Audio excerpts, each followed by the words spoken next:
Welcome back to the podcast. Today, I'm speaking with several technology leaders about Apple, and we are reviewing some of their vintage products, from the original iPod to iPhones to the PowerBook to the MacBook Air and beyond.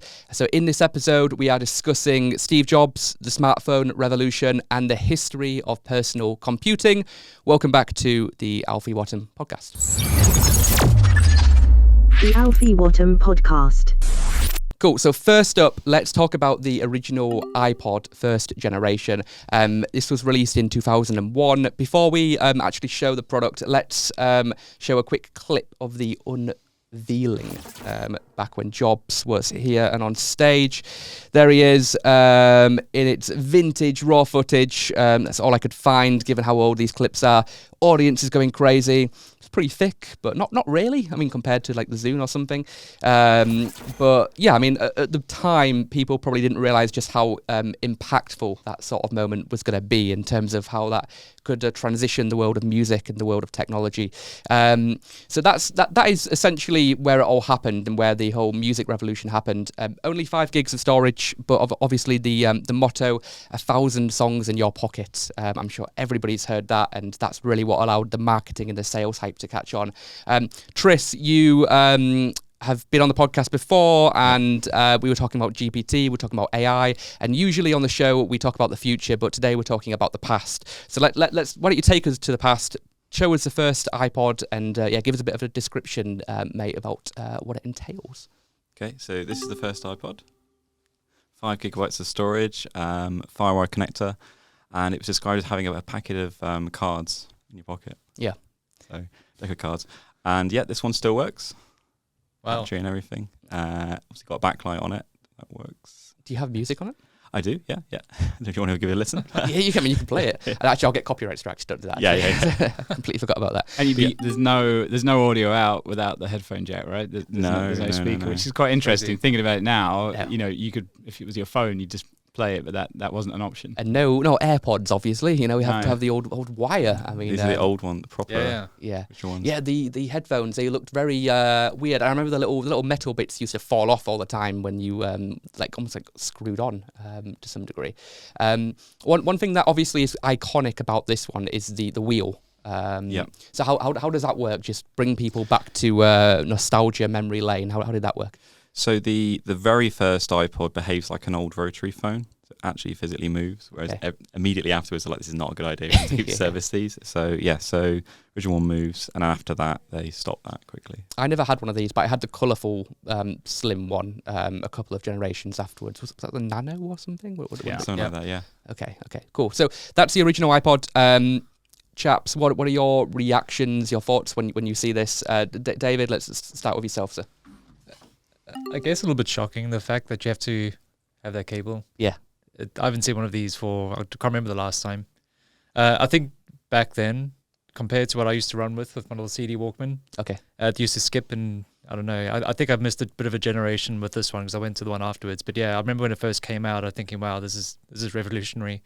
I did somewhat use a MP3 player, but I managed to brick it somehow when I was trying to upload it. But yeah, I remember thinking, well, it's Apple, it must be good from a user experience perspective.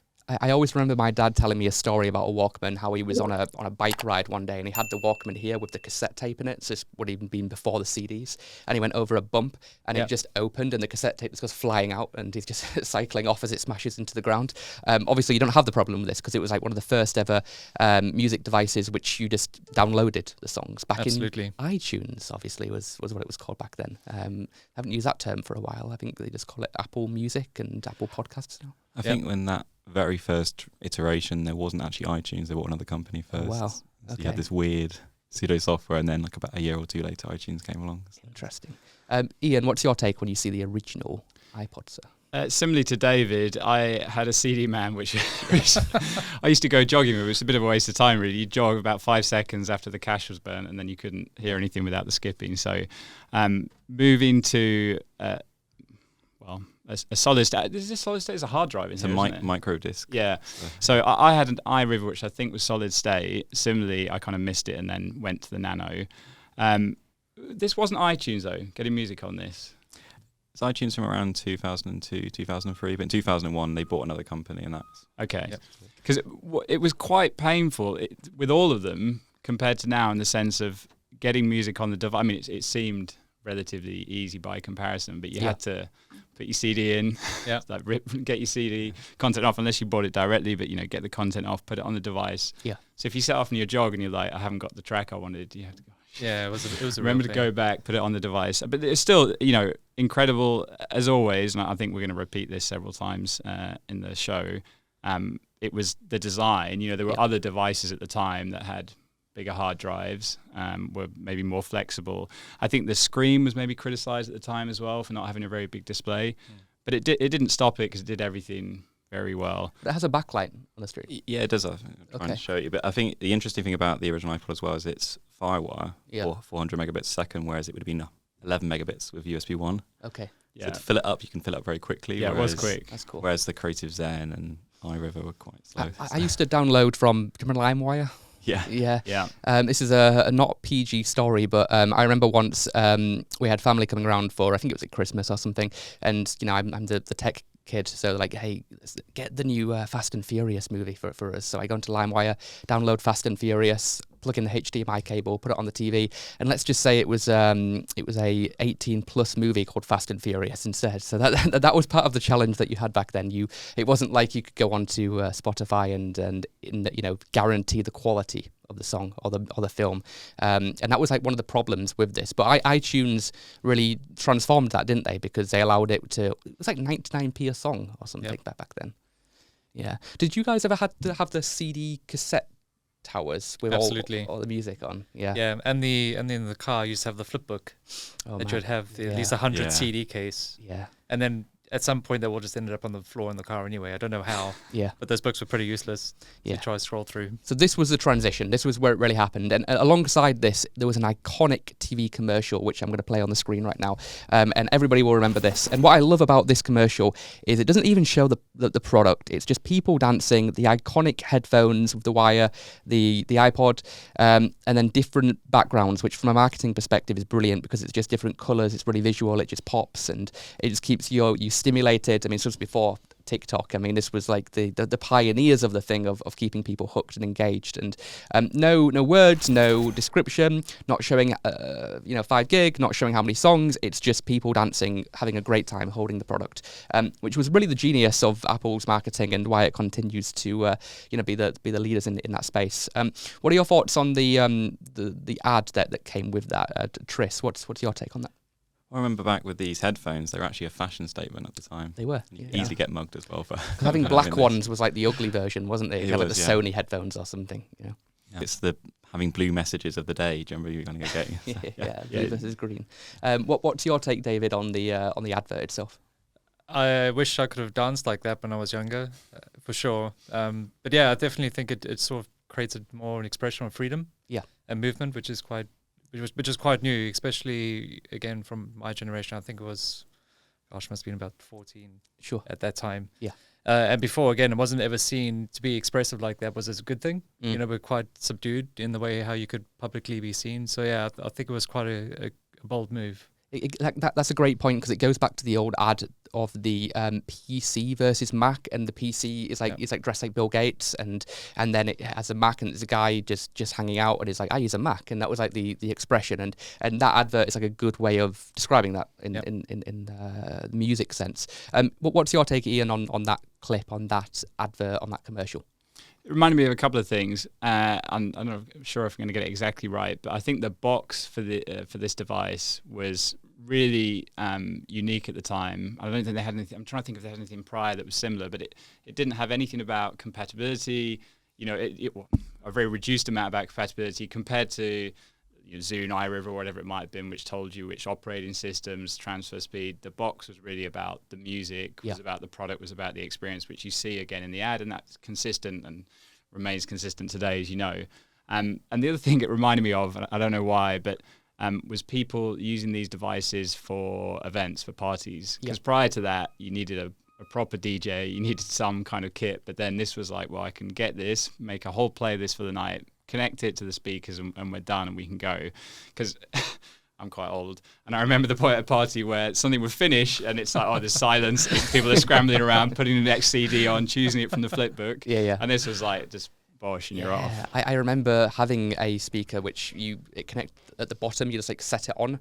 And it was so revolutionary. Yes. Was that a white one? Was it split on both sides? 2 speakers it was. on each side? Yes, yeah, yes, I'm it was. trying to think what that is, but yeah, that was awesome. Yeah, exactly what you're describing is what I had. I don't remember I don't think it was an official Apple one. I think it was just JBL or something. Or? Yeah, something like that. I think it might have been.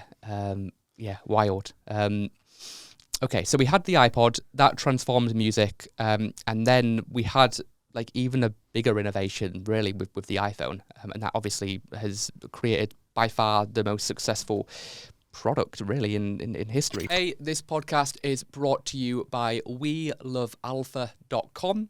If you're looking to grow and hire and scale your software engineering team in the UK, then go to WeLoveAlpha.com to hire the best software developers on the market. Everything across Java to C# to PHP to Python to React and Angular and mobile and more. Go to WeLoveAlpha.com to hire the best software engineers in the UK now. So we have a couple of iPhones, but let's just go right back to the beginning with a clip of Steve introducing the OG iPhone on stage. Here he is. I should have worn my turtleneck today. And I remember this point. I remember watching this where it's going. It's not just a phone. It's not just an internet device. It's not just a music player. You know, do you get it? Everyone starts going crazy. You know, and it is of course the iPhone. And Apple reinvents the phone. Yes, was the slogan. Obviously, pretty historic day if you look back at that from however many years later it has been. But the original iPhone really set the standard in the respect that it was released in 2007. It's by far been Apple's most successful product, and it made Apple the largest company in the world in terms of money. You have a sealed original one, Tris, but you have a couple of, you didn't bring that today, but you have a couple of other models today. Can you just tell us a little bit about those and about the iPhone itself? Okay, so it's the very first iPhone. So is that the original? The very original. Oh, okay, yes. Okay. So you have a sealed one and then you have an unsealed one. Yes. Okay. Yeah, so this is the 2007 iPhone. Still works, I may add. Amazing battery life. You can leave it turned off for months at a time because there's nothing running in the background. Okay. You can still turn it on again. That's really cool. This was a device that broke for everything, and I remember having one back in the day. Can I have a look at it? Yeah, of course, I'll pass it over. So with the apps, this was the big innovation, right? The App Store, obviously. Because beforehand, I mean, you would play Snake on a Nokia flip phone or something. It was nothing compared to this. And this came with a bunch of Apple apps, plus it had the developer ecosystem had access to making apps before it was released, so it came with apps. No, not. I think it was a year later. Really? This is the interesting story around the first iPhone, and I think the iPod Touch came out at a similar time, but there were no apps on it. In fact, you couldn't change much about that device. Please jump in if I'm wrong, but you couldn't even change the background. Very constrained. And it was actually people jailbreaking the device that pushed Apple to bring the App Store to the device. So a lot of people, I'm trying to think what one of the first apps was that was... iPint.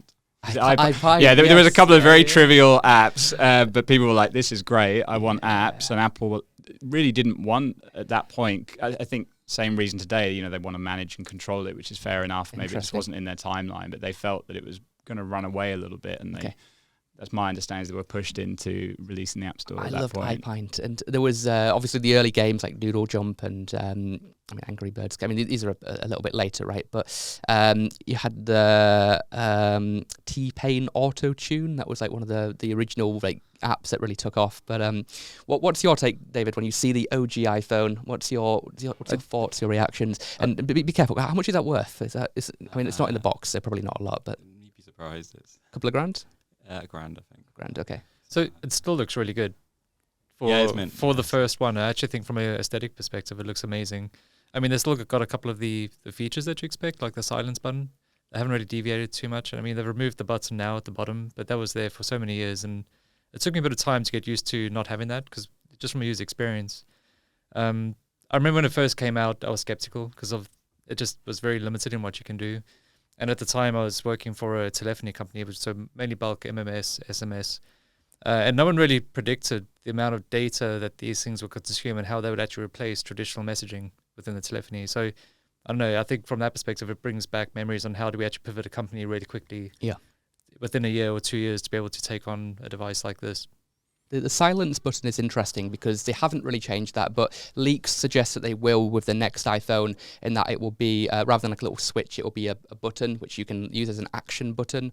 And with the volume, that will no longer be 2 buttons, that will be 1 long button. These are obviously rumours, but they're coming from trusted sources. Ian, what's your take when you see the OG iPhone? It is still a great design. It's quite incredible. The icon, I mean, they look dated, but they don't look bad. They haven't aged poorly. It's just, it's almost like something you put in a museum. And the form factor is quite the same. I can't believe how small it is. In my mind, it was about this big, so it's much smaller. And I'm trying to think who else had mobile browsing. I know you mentioned BlackBerry when you came, so they did have it, but I just remember it's for really email. bad. I mean, that was like the only use case really of a CrackBerry. Yeah, I remember it being quite a poor experience as well. Whereas the mobile experience in this felt full. I don't want to get carried away. I don't know what you can open on that, but it felt more low powered rather than entirely constrained. Some of the other ones would just omit certain features. I remember the big debate about flash and no flash. That was like such a big thing, wasn't it, back in the day? I remember. So there was the N95 was the major phone that had GPS, 3G I think as well, and it was obviously a T9 configuration. But interesting thing obviously with that is it was full web browsing. It was a desktop experience on a phone. Yeah, on a phone. Wow. Whereas it was WAP sites on the other phone. It was WAP, exactly. Yeah. And it's funny you mentioned Flash because when this was released, I was working as a Flash engineer, maybe a manager in Flash engineer, I can't remember, but it was like the worst bit of news. It was just as I was changing jobs, and they basically they killed it, very quickly. I mean, on that, I think, you see the web now, it's very much Flashlight, but all closed, all open source, and Adobe missed a trick there. But I think it's been the right thing for consumers overall. The web experience now on mobile is outstanding. Well, one thing that the iPhone really created was the hype that which was never seen before on a product in history. So we have a clip here of people literally sitting and waiting in lines for the store to open for people to be able to purchase this. So this is I think it's in NYC, and it's just lines and lines of people camping, people sleeping, people waiting, people desperate to get their hands on it. And I mean, that's what the events created. It was such a hype, it was such an allure, it was such an attraction to get it, which you didn't see this with Sony, you didn't see this with Microsoft, you didn't see this with Dell. So what are your thoughts on, I suppose, the hysteria around it all, really? What's your take, David, on that? So have you ever read Simon Sinek's Start with the Why? Yeah, it's a classic book of Absolutely. Business. So in there, he really hits the nail on the head that Apple and Steve Jobs really started with the ambition of the why. As to what is this that this product's really going to achieve for you as an individual, and what is the real problem it's going to solve. And in there, he really does talk about the early adopters and how they really resonate with the why of a company. So the branding and Steve Jobs, even if it might have been another company that had a similar product, they were just so good at hitting that nail on the head. Yes. And I think that was the sort of special ingredient for sure. Yeah. Weak companies talk about what it does.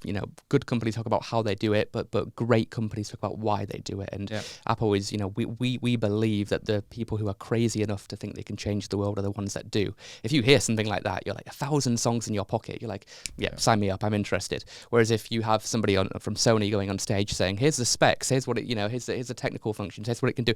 It's, light years away, aren't they? So I think that the golden circle, the start with why, it's a really, really good point. What's your take, Tris, on the line, on the hype, on the enthusiasm behind that Apple can create? So I think it's quite interesting. I remember queuing up to get the iPhone 4. Did you wait in line to get it? So I waited in line to get the iPhone 4 for about 5 hours, 6 hours, and I remember getting it, and then it did deliver the hype because it was actually a proper decent camera. Yeah. And that's the thing I think people don't think about with the original iPhone is also it was a camera in your pocket. You could just take those pictures. But I remember having Sony Walkman phones before that, and each week there'd be a different Sony Walkman phone. Yeah. So Yeah, that was a big thing about Steve, how when he came back to the company and they had loads of products, he just killed so many of them and said, look, we're going to do a few things better than anybody else in the world. And rather than trying to do everything poorly, specialization, right? And I think about the lines that really interested me and I always found funny was there's a clip on YouTube of some kid who queued up to get an iPhone. And the second he got the first one, the second he opened it with so much excitement that it fell out the box and smashed onto the ground. It's like the most painful moment ever if you had waited for days to do that. What's your take, Ian, on the hype around the queues? Steve and even Tim can still create. What's your take on that? So the hype was justified. I think, as you were saying, it's not quite better. It's more focused on solving the problem. So there were maybe better cameras. There were maybe faster CPUs, bigger screens, but everything, as you already said, was about what the user was trying to do with the product. So the camera was good enough to get a good picture and then post it on the internet, whatever it might have been. So they just did that so perfectly.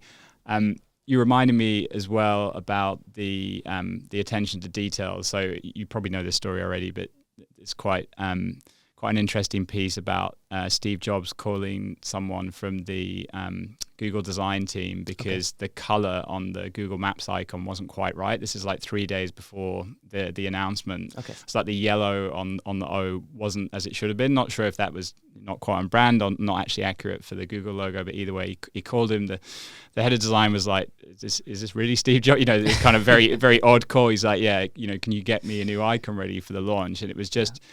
That might seem really minor and really particular, but that's like, all of those things together are what made a great product, and he knew that. I don't know if that sense of unification is there today. I don't know where the product's going to go. He was obviously a great individual, a bit difficult to work with by all accounts, but a great individual. So I don't know if Tim holds that, and from a design point of view, where they're going to go. He's got a different philosophy, right? He seems to be very into fitness and other areas, whereas Tim and Steve and like Johnny Ive, they were like design was everything, and you could see that. I don't know if you've read Steve Jobs by Walter Isaacson, but there's some great pictures in that book of Steve when he moved into his first house, when he finally became rich, and he had this huge mansion, and it was just empty, no furniture. It had one lamp from Tiffany's. He had a bed that he was sleeping on the floor. He was worth like 400 million, and his sense of design was so obsessive that he couldn't find it took him years to find a sofa that he liked. So for years he had no sofa. For years he had no tables, just because he couldn't find one that he liked. Even in the when he was on his deathbed, he was taking off the oxygen mask and giving recommendations to the doctor about how it could be designed better. So he was obsessed with that and you could see that in the minimalism, in the Buddhist philosophy that read through it, that less is more. It's not uncommon for Google engineers at like 3 a.m. to get a call from him to offer suggestions and changes. You've got other iPhones as well, Tris, with you today. Can you just tell us a little bit about the other ones that we've got available, please? So this is the iPhone 3G, and arguably this is what really started it all, because the original iPhone was on sale for, I think, almost less than a year. Okay. And then the iPhone 3G came along, and that was iPhone OS 2. Okay. So it had the App Store, so they'd moved away from just adding web apps to your home screen. So no iPhone 2?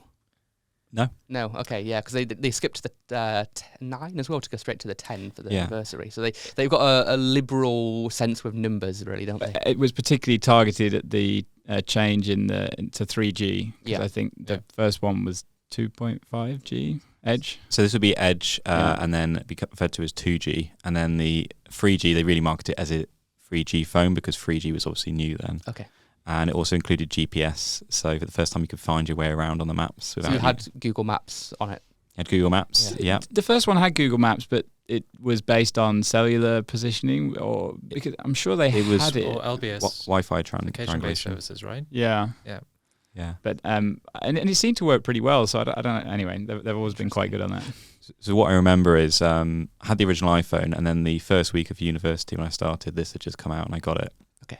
Actually finding where you are on the map, GPS, here's where I am, and figuring it out was just a game changer. I think it used Wi-Fi triangulation before, so it could be kind of hit or miss. If you're in the countryside, there's no Wi-Fi to triangulate you, then you're in a lot of trouble. Google Maps shipped as a system app for the first 5 years, I believe. So it was Okay. And a game changer. So yeah. So do we have any more iPhones, or have you got? Yeah, bought these two for now because I thought they were kind of. Do you have an iPhone in your pocket, like a one that you're using day to day? Because you've always got the latest. So is this the newest? This is the 13. I've not upgraded yet. I'm waiting for the 15. What have I got? I've got like is that a 10 or 11 or something? Yeah. Yeah. So if you look, the size difference Wanna between hold it? these. So Yeah. Show the size of this one. Unbelievable. You know, Yeah. see the maximum size is the same as the largest iPhone now, and then these are the sizes. It's absolutely wild. That's insane. Also, if you hold one of these up to an original Game Boy is about the size of this phone. So It's it's much crazy. more chunkier. I remember. much more chunkier, yeah. Google just released like 2 days ago the Pixel Fold, I think they're calling it, and there's a trend from like the original iPhone to the Google Fold, which can become a tablet essentially. They're just getting bigger and bigger, aren't they, the phones? And I think we've reached the optimum point where I don't see it getting any bigger in terms of what you can hold in your hand like this, but there seems to be a folding mechanism which is going to turn it into a tablet, which poses an interesting question, right? Because folding phones seem to be like something that people didn't really like a gimmick a couple of years ago. We had all the cracks in the screens, but now that Google are getting into it, are we going to see an iPhone that can fold? What do you think, Tris? Because you're the Apple guy. I think it's quite interesting. I mean, I've seen the Google product unveil for the Pixel Fold, and the biggest thing that struck me was the price. How much was it? It's £1,800. Okay, that's pretty pricey. Yeah, So that is quite a high end foldable phone price. And I remember when the original iPhone came out, it was £300 on contract. Oh wow! Okay, we looked into a 1 year contract. So that's very cheap. It's very cheap, like looking back at it. But Apple have over the years normalised it. So with the iPhone X, it was £1,000. With this phone, it's £1,100, and it's progressively getting more. And I think it's astonishing. They're normalising that price, especially on a Google phone as well. So. Do you chaps see a folding iPhone being a thing? If you had to do guesstimates, do you think that's out of the question, or do you think it could happen? What do you think? It's an interesting question. I'm going to say no. Okay. Yeah. I don't think that particularly want to distract you away from their iPads or the tablets that they might have. Maybe, because that is kind of a tablet killer in some respects, isn't it? Why would you need that if you have a phone that can do 2-in-1? What do you think? It's interesting. I actually watched an interview with Pitchar, Mr. Who's the Beast was interviewing Pitchar, and he was talking about folding the Pixel and the fact that folding phones, even it was interesting. I don't know if it was a good idea in reviewing this. He's got an £800 phone out, but that the folding phone is an intermediary. Where are we going to be in 3-5 years' time in terms of interfaces? But they do need to get bigger. I think the tablet, even though the iPad has been a great success, I don't think they've continued to have growth. I mean, maybe you can tell me, but I think it's very limited to particular use cases because if you've got a laptop, you've got a phone, taking a tablet out with you as well is a bit of a pain in the ass. So I mean, they've done the iPad Pro, haven't they? And one interesting thing is they've just put Final Cut Pro onto it. So the device for consumption, which you use it for watching video and playing games, is now becoming the device for creation. And you are going to be able to start, with the pencil and everything, and making art, making movies. But yeah, I mean, iPads, are they continuing to be made and grow, or are Apple focusing more on the other side? And I think with the original, not the original iPad, but iPad 2 onwards, I think they did too good a job. Yeah. Because they don't die. They're good for 1,000 cycles at least. And you find, your gran's still got her iPad from 5 years ago and it keeps working. So then the opportunity to sell someone a new iPad is diminished. Yeah.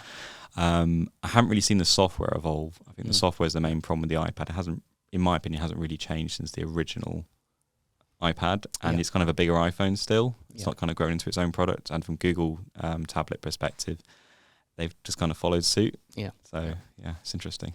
We don't have any iPads today, do we? No. But let's look at even earlier, right? So we have the Wall Street, the PowerBook G3, the brick itself. So this is from '98. Let me show I couldn't actually find a Jobs clip. I'm not sure if he revealed this on stage or if the footage has just been lost.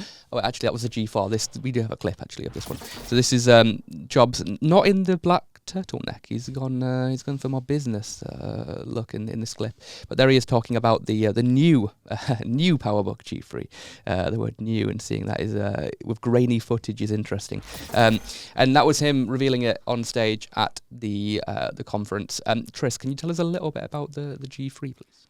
So the G3 is a fascinating laptop because it's a complete departure from where Apple are now. So instead of 2 ports on your laptop, you've got about 1 million ports. So I'll show you some of the tricks this laptop has. So the idea of it being a Wall Street laptop was that you could get on a plane, perhaps Concorde at the time or something, and you could switch out the expansion bays. So you could have 2 batteries if you wanted it to last 9 hours and last over a long haul flight. Or in this case, you could say, actually, I want a zip drive. I don't know if it remembers these. So. Wow. Yeah. I love the discs that you get in the zip drive as well. Yeah, zip drive, floppy drive, you could change that out. And then this one was the very first. Oh, look at that thing. Yeah. And then it was the very first laptop to have a DVD-ROM drive. Oh, wow. Yeah, I haven't seen a DVD thing in a long time. Yeah. Wow. DVD So you drive. play movies by putting in a CD disc. But the DVD as well, it was so intense on this computer that it had to have an expansion card to give it more video RAM to actually be able to do that. But yeah, it ports all over it. So obviously you got PC expansion cards here, Ethernet. So it's got about 1 million ports. I'm trying to hold that up to the camera. It has the famous rainbow Apple logo as well.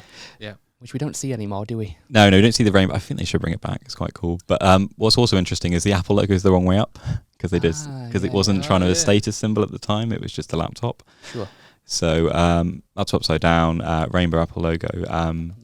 Yeah. And also it's Apple's kind of foray into kind of product placement because a lot of TV shows, famous films, if you think of Independence Day or Sex and the City, they had this laptop. Well, it was known as the Sex and the City laptop, right? Yeah. And another thing about it was that it was correct me if I'm wrong, but it was the first black laptop that Apple did. Well, I guess they did kind of this kind of matte black laptops, but they did the first proper laptop, I think it was 2007. But yeah, it's fascinating to see his laptop. Obviously runs Mac OS 9, which is prehistoric these days. So this was in 98. This was when they released the PowerBooks, they were generally considered as the fastest laptops in the world during the lifespan, at least. What are your thoughts, Ian, on this? Compared to what we have today. I mean, you have one in your bag. The latest and greatest. But what are your thoughts on this product and the innovation? There's a massive nostalgia rush. I love the font as well. So the logo and the font, there's some great stuff on Apple there. Are great at fonts. That was like one of their big absolutely USPs. beautiful font, and the OS looks great. What's interesting, because I'm a bit frustrated that I didn't look it up. Steve Jobs in a shirt and jacket there. This being a business laptop, I wonder if what his ownership was in the business.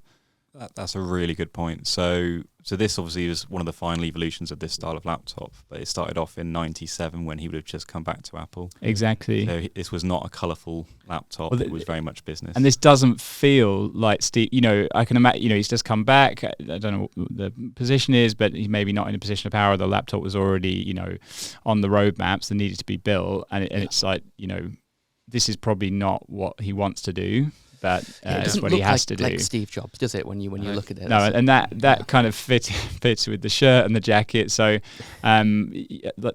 obviously it's powerful, but that's talking, as we said before, with the iPod about metrics, not really the use case. Although you have got you put the batteries in, you can go on the business trip. Yeah.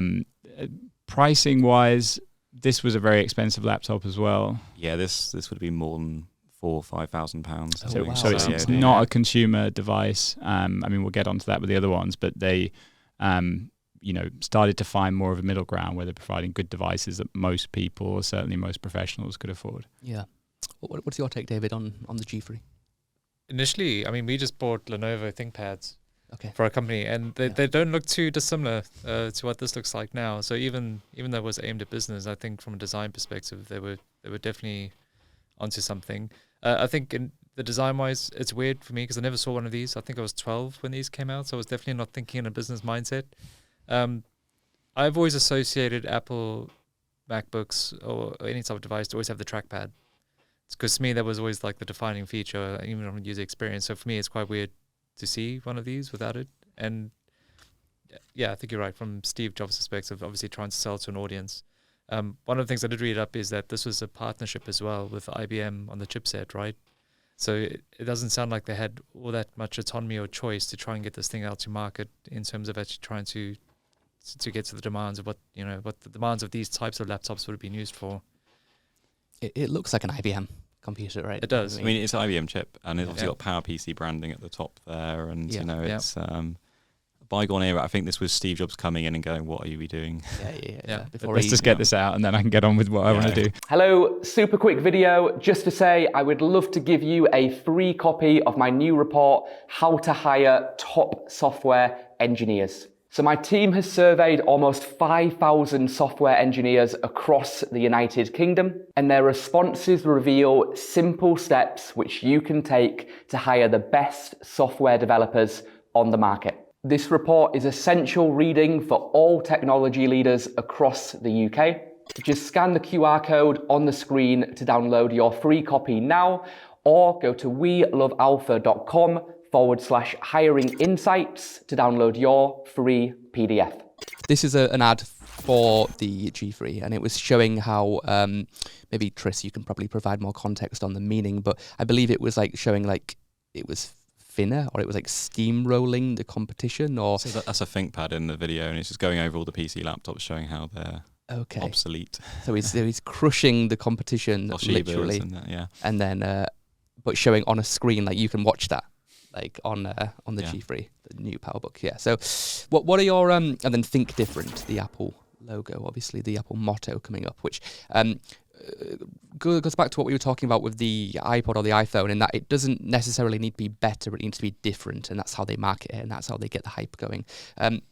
What are your thoughts, Tris, on that ad? And I suppose the connection between like the white background in the ad and how they've continued that on throughout every single advert. Because the minute that you see an Apple advert, within 2 seconds you know it's an Apple advert, because they have the white floor, the white ceiling, the white space. It's like that scene out The Matrix where he takes the pill and then he's in left the universe. Apple World. Yeah.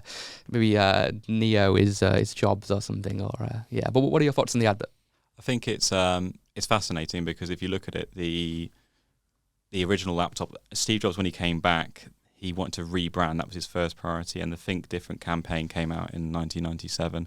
And when he did that, what he was trying to do is like, look at who's my actual audience, and it was always the creatives. It's all these people that were disrupting the industry. Yeah. So he marketed at them, and he had Albert Einstein, other famous.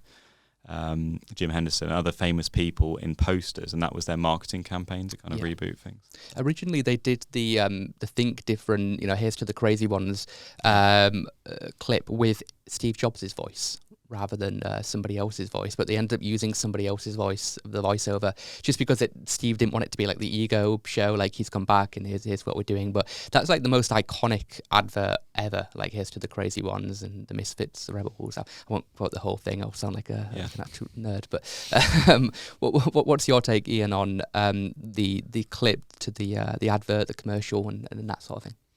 Yeah, I mean, it's very bold, isn't it? It's taking on the competition, and he's always done that. He's continued to do that in the sense of explicitly or kind of surreptitiously call out how it's better than the competition. Maybe not as brutally as in this video. It's still, although it's kind of his campaign, it still feels misfitting, like you say. Creatives, Wall Street. I don't want to be dismissive of anyone on Wall Street, but it's generally not seen as a creative industry. So very interested to know, what the struggles were like internally for positioning that, and what the sales figures were like. Do you know if they sold well? I don't think they did. I mean, the main reason I brought the Wall Street today is because it's such a contrast to the products that followed. Yeah, absolutely. So it wouldn't have been a great seller. It wouldn't have looked that different from a ThinkPad of the day. But even though there was a steamroller going over them, but I think it was Apple trying to market themselves as different before they had the products to back that up. And maybe positioning that they can do, powerful devices, because they have continued to forward with powerful devices, and then even to today where they've got a chipset which outperforms in many use cases, especially on the creative side. So maybe it was a line in the sand for that. What's your thoughts, David, on the advert? Definitely a good way to catch attention. Yeah. Especially when everything does look the same. I think it's just a bold move. Yeah. I think if you did go in with a plain advert, say like, hey, here's a new sort of device that you can use, it wouldn't have really sold to the masses. And I think he's also really stroking the egos of his target audience. They want to be seen with the best. If it is expensive, they want to walk around with an expensive laptop. It's like it's a power statement. Yeah, that's true. Yeah. The successor to the G3 was the G4, which was released in 2001. Here is a short video of the product when it was released. This is the one where I couldn't find the stage clip. I'm not sure if it was on stage or if it was just the advert, but it was showing the two sizes, and obviously the iconic Earth on the screen, which is still used today as wallpapers. I think I actually have that as my wallpaper at the moment. Let me just check. We do. Well, we have another version of that picture, but that seems to be like the most popular desktop in the world, and Apple really started to kick off that iconic look. Tris, tell us a little bit about the G4. Show us the product, please, and give us your perspective. So this is aluminium, anodized right? aluminum. Yeah. Oh, aluminum. Sorry, you're quite right. But this is interesting because this is Apple kind of moving into being the cool laptop, the mainstream laptop, the consumer laptop. Yeah. So there are many iterations of this, but I chose to pick the 12-inch one because that's kind of the fan favorite. And with that, it's tiny by comparison, but this was kind of the first ultra portable they were doing. Yeah. And if you look, obviously there was no compromises for this. So if you look on the side, the number of ports on both sides, or a CD drive on the other one. This was a fascinating laptop because obviously their marketing campaign was a ginormous 17-inch laptop. Yes. And they've got the 12-inch version here. And also you see it's one of the last laptops without a webcam built in. Okay, interesting. Because that kind of came later on, and it was the first 17. Was it the first 17-inch laptop, full stop, or just from Apple? I mean, there were other ones at the time, but it was the first nice-looking one. Okay. Let's put it that way. So 12-inch laptop. This was the go-to laptop, and it also kind of, from a tech perspective, encouraged people more that were programmers to come to Apple. Because prior to that, people weren't really using G3 laptops for programming. Right.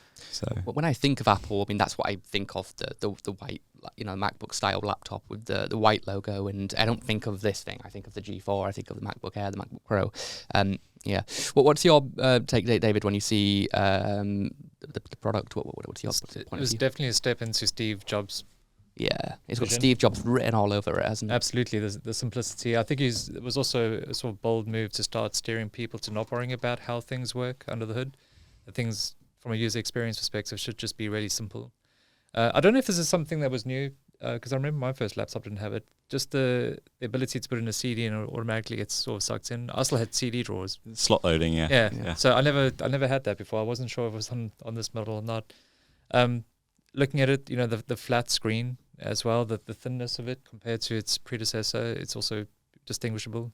I think overall it just looks like a very nice, neat product. It still looks like it's relevant for today. It looks like a big jump, doesn't it, between the two of these, even though it's only one model different. Handful of years difference. It's not really. That's it. What's your view, Ian, on the product? There's a few interesting things about this. I think it was the first time they'd done has that got a backlit keyboard? Yes, I believe it does. Oh, yes. wow, really? And which you still have today, so that that was the first time they came out with that, which seems a bit excessive at times, but then there are other times when I'm very grateful for my backlit keyboard. Generally in a low lit room, or I'm in a cafe, or I'm in an airport, whatever it might be, and it's like, that's fantastic. And then similarly, the way the screen was backlit was different. I don't anyway, there were two big things that came out with this device. Interestingly, around the CD port, if you look at it, and I don't know on the G3, is there a button to eject the CD? Yeah, so this one's the G3 is tray load, but also, I mean, Apple have decided you definitely need a CD drive to start ripping discs, because the disk drives take it out. So. Yeah. Right. It's a beast. So what the design decision on also the desktops, I can't remember the name of the desktop, but the Apple desktop and that G4, to not have an eject button on the CD drive, or a separate eject button. Similarly on the floppy disk drives as well, actually physical eject that would pull it out. Was based on a piece of UX design around software use. So a common thing you had with Windows machines, if you ever used one with a floppy disk, which I did, is you could be working on a file that was on the floppy disk. You could eject the floppy disk, keep working on the file, and then go to save, and it would be like, "Where's the disk?" You'd be like, "Oh, I've taken it out," and you were in a kind of an unrecoverable error. So they looked at things like this from a design point of view, and they said, "Well, don't let them put out the disk. Instead, when you do it via the UI, it then says, hey, there's this software open, it's currently using the disk, what would you like to do about it right now? So just such a nice, and the principle was, from a usability point of view, how do we just get rid of errors? Not tell people about them, not make them easy to deal with, just remove them entirely. So you can't put yourself in that situation. Yeah. And I think the charge port, I'm not sure what charge port that is actually. So that's circular. that's just before MagSafe came into being. Yeah. Which is a great example of, we'll not make it cheaper to replace it. It would just stop you from being able to, rip out the charging part of your laptop. So to remove those problems. So very, very interesting to see that the G3 did have an eject in it as well. So. Yeah. The advert that went alongside this product is one of Apple's most iconic, and it's showing Mini-Me from Austin Powers, and I can never remember his name, but he's a Chinese basketballer, I believe. Yep. And obviously super tall guy, in contrast to Mini-Me. And they have both models, the 12 and was it 17?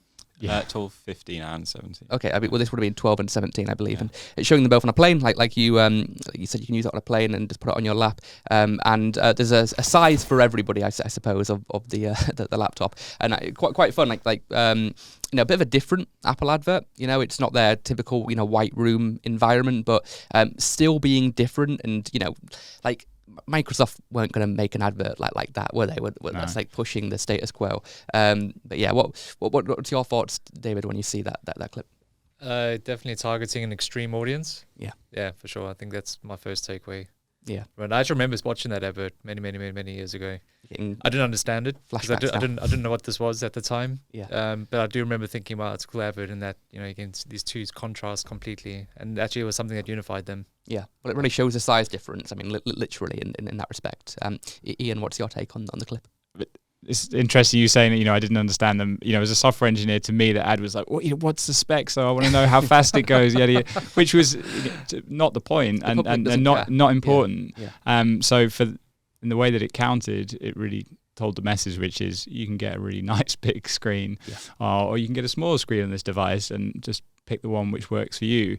And I think they were essentially the same spec. There might have been some variant you could choose, maybe some different things, but a lot of other laptop manufacturers, if you had the bigger one, that was the only way you could get the faster chip or the more memory. And it's like, well, no, I want the same functionality, but I just want a different form factor, which was interesting again from a design point of view. Yeah. What's your thoughts on the advert, Tris? I completely agree with you. It's no compromise, is it? If you want a small laptop, you can just chuck in your bag and you go on a plane. Yeah. You can do video editing or photos or whatever. You can take the 12-inch and also the 17-inch. You can have your whole work experience with you. Yeah. So no compromises. Did they actually allow you to customize these back then? When was that? What generation was that part of? The one in front of you is from 2005, so one of the last PowerPC laptops.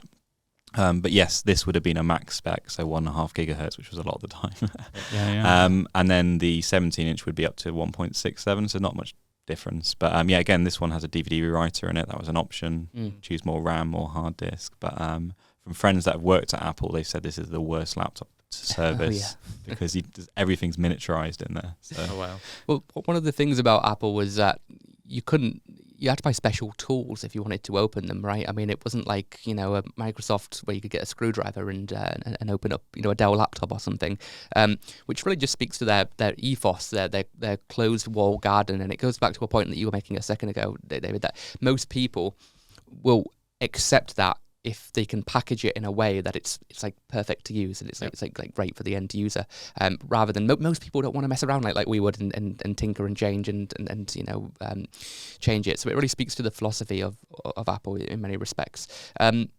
The evolution of this, what was the MacBook directly after the G3s then? Yeah, so as part of the transition to Intel, Apple rebranded it as just MacBook. Okay. So this is the original MacBook that you have here. No, so this is the original MacBook Air. Okay. So this was released in 2008. It was obviously famous for being taken out of the Manila envelope. I'm sure everybody will remember that moment. We'll show it on the screen at the moment for people listening. And in the classic Steve showmanship style, like how he took the iPod or the iPhone out of that top pocket, to show how small it was. He's taking it out of the manila envelope to showing how thin it is as well, which I think is really a great presentation thing, if anything else. And then just holding it up and showing the thinness of the product. Why don't you tell us, Tris, and show us a little bit about the MacBook Air? Sure. So this is the very first MacBook Air, the same one that Steve Jobs would have demoed. The one that he held on to, the original one? The very original one. Yeah, well, not the exact one, but yes, this is a 2008 MacBook Air, and I remember seeing it for the first time and not believing that it was a real laptop. And this is also very special because it's one with a... see, it's not holding its battery. This is one that has the solid-state disk option, which in 2008 was just crazy. So you would have had to spend an extra £1,000 to get 64 gig of solid-state storage. Yeah. And just a game changer. If you look, there's a complete elimination of ports. Any ports that are there are on this little flap.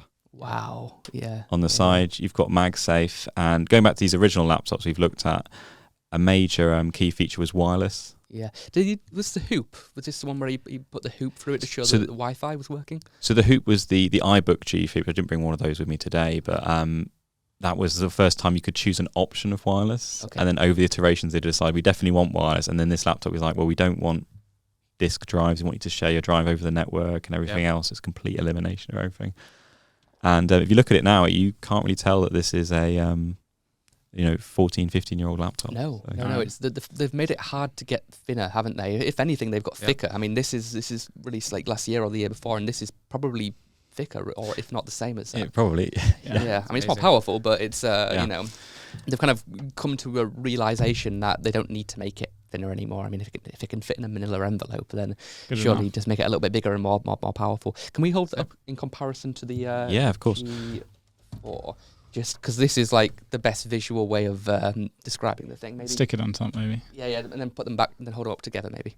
Yeah. So first of all, the MacBook Air is thinner than the entire display assembly. Oh wow! Laptop. So even the screen is bigger than the whole thing. There's no grace to this, is there? So yeah. So just as thin as that, and then if you look at the laptop side by side, it's probably 3 or 4 of these laptops thick. It's insane. So and then not in the space of a decade. Yeah. So. Wow. Just 1 decade. 1 decade. That's insane. Okay. What are your thoughts, Ian, on the MacBook Air, the clip that we showed, the evolution of the product? What are your thoughts on it? Yeah, it's incredible how much how similar it looks to current MacBook Airs. It's quite a bit heavier than I thought and remember, actually. Is this a first edition or second edition 2008? Because there is an important change that happened. Yeah, so this is the very first one. It's got a micro DVI port. It's very... What was the change? Well, this was a pretty bad laptop in many ways. It didn't really have proper cooling for the CPU. It didn't really have a graphics card either, or not a decent one. So it got really hot. Got really hot, disabled the cores, and just basically incredibly slow. That when it was running. So they released another one very soon after. It was like 6 months after where they improved it just ever so slightly, but enough to make it to the point where it was functionally accurate and the kind of game changer they were going for, because I think arguably this one probably didn't do what you wanted. It was also controversial because it was one of the first times that they'd fixed the battery in place. So on these laptops you could replace the battery, you take the battery out. In fact, for a while on the Pros I think you could take the battery out. Yeah, the first generation, and this you couldn't. Obviously they needed to do that for design reasons, but it was somewhat controversial. So yeah, a very interesting device. It was more setting the basis for what was to come, I think, rather than a great device on its own. Yeah. Interesting as it was, yeah. What's your take on the MacBook Air? So, correct me if I'm wrong, but is this one of the first times they switched to Intel chips? And they also, I think with this one specifically, they were using the Duo too? Yes, this would have been a very low-powered, as you said, not very good Core 2 Duo chip. But yeah, they switched in 2006, and this is 2008. So okay, and then but they also worked with Intel to shrink it completely down. I think it was something like 50 or 60%, area. I think that's this laptop, but again, this laptop's kind of IDE interface bodges all over the place in terms of the board. Yeah. So yeah, it's not the best. And then I think the other thing that Apple's just really good at is making people love a product but hate it at the same time, in terms of getting people very uncomfortable. Yes. Removing of the ports. You know, they did that with things like the audio jack, getting people to get used to new trends. So they particularly are good at making people excited but also very uncomfortable at the same time. What's next with that will be wireless charging. I don't think the new iPhones will have an area to do wired charging. I think it will be exclusively wireless, if I had to make a prediction. Which I remember when they did the AirPod thing, they said it was courage. It was about being brave. It was innovation, and they got mocked for a bit. But you're right, it's controversy. They innovate by force, by making people, you need to buy this product in order for this product to work. Which it does work. Yeah, absolutely. And I think that, again, from a design perspective, they haven't deviated that much in the last decade, really. If you look at the user experience, even the look and the feel of the metal hasn't changed that much. Yeah. Since Steve died, it kind of hasn't really changed too much, has it? No. And then, I think even looking at the OS, when it was on, it still looked really good in terms of, it didn't look dated. It could do with a bit of a polish, but even today's standards, Mac OS hasn't really changed at all. No. I've always preferred the OS of Mac to Microsoft, and I think most creatives would agree with me. The advert for the product was basically the same as what was done on the stage. I think that moment was so iconic that they couldn't. There'd be no point trying to make anything else. I think the manila envelope was just like the way to show off the product and just literally put it on top. I mean, there's not many companies that would make an advert of them taking something out of an envelope and just showing it on the screen. And I think that backdrop there, that desktop, again, is one of the more iconic desktop, the world's thinnest notebook. So they were calling it a notebook back then. I mean, there's lots of interesting things about that ad. I think one of the other things as well is those envelopes. I tried to get one for this recording. It's actually quite difficult because Really? The actual idea of, everything's digitized now. You've got Google Docs. All these things have come out of nowhere over that last decade. So yeah, it's amazing.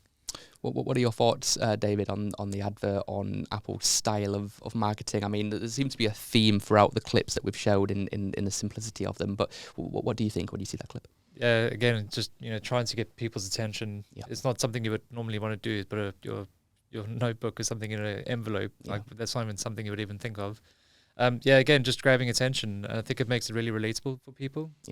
Because again, they subconsciously, I would think, okay, I'll be putting a few pieces of A4 piece of paper in that envelope and it's light, and I'd have the connotation in my mind as to what it means. But yeah, that's what I think. It instantly hits you, right? You're like, this is different. I can't put this in an envelope. I mean, it would rip the thing at the seams. What's your take, Ian, on that clip? Obviously, I don't think many people are carrying it around in an envelope, but it really told the story, because at the time, if you did have something like even the G4, you often had it plugged in because it was maybe a bit more powerful. I mean, I know there's a kind of challenge there with it, but carting it around, I can remember having a laptop bag and I'd have to pile a load of cables in and loads of other stuff. And it was just, and because it wasn't designed with wireless in mind, you'd have to have like your zip drive or whatever it might be. So it wasn't really a laptop. It was more of a portable desktop computer. And this was, referred to a notebook, which is kind of a dead term now, but this was a laptop. This was something you could take, sit in the cafe, do your work on it, nothing else needed. Yeah. And that was the kind of game-changing piece, I think. And for me, that ad, frustrating as it is, you don't see stuff. It does tell that story. It's like, this is it. This is all you need. You don't need the other stuff. It tells the story better than words could do. Just the visual thing of here it is. Exactly. It's similar to the dancing iPod ad in some ways. Yeah, just as iconic in many respects as well. Cool. Have you got anything else, or are we appled out? I think we're a bit appled out, but it's interesting with the laptop, because when the MacBook Air came out, it was incredibly expensive. How much was it? This spec would have been about £3,000. Okay. And now the MacBook Air is the cheap laptop. Yeah. You buy, your son or daughter to go to school with. Yes. And it's just complete reversal of that. So build up the design with the crazy adverts and then segue into the cheaper products. I think it's a genius strategy. So. Cool. Yeah. Awesome. Well, look, thanks for sharing some history with us, Tris. Amazing. Most episodes are about the future. We talk about AI and blockchain and VR and the metaverse and all of that stuff, right? But it was interesting to look back, I suppose. And I know you've got a lot of stuff, so we could perhaps do another one like this with other products in the future. How much is your sealed iPhone? It's, a lot of Google, I think, probably. But yeah, it's interesting that these products are dying. People aren't holding on to them, and so they're appreciating. But I'm trying to kind of create that. Trying to build a little museum. Yeah. Build a little museum eventually, So, yeah. Okay, cool. Well, look, thanks for coming on, chaps. Cool. Thank you, David. Thank you, Ian. Thank you, Tris. Thanks for getting your perspectives. I'd recommend people check out the other episode we did with Tris a few months ago on GPT and DALL-E and AI and where that's all heading. But thank you for watching. Thank you for listening, and see you all in the next episode. Thank you. Hey, thanks for watching this podcast. Make sure that you like, subscribe, follow, comment, etc., etc., and I'll see you in the next episode.